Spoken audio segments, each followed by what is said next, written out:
Now that we've talked about how to listen actively and demonstrate your attention, we'll discuss some ways to use that listening to respond effectively when it's your turn to contribute. It's important to respond empathetically to your conversation partner's feelings when they share frustration, disappointment, or other potentially negative emotions. First, acknowledge that the speaker has shared something vulnerable. Thanking them for sharing their feelings with you signals that you recognize this as an expression of trust.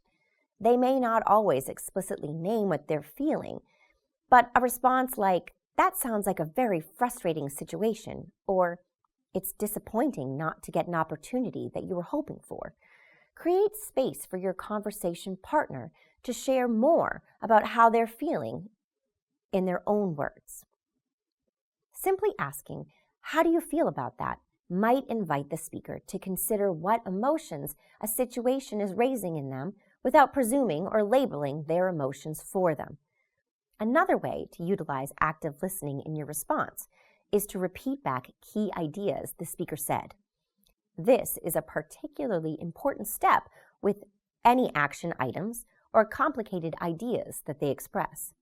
Repeating back your understanding of what they have explained or asked you to do both shows that you have listened to what they said and that you're committed to making sure you understand them correctly.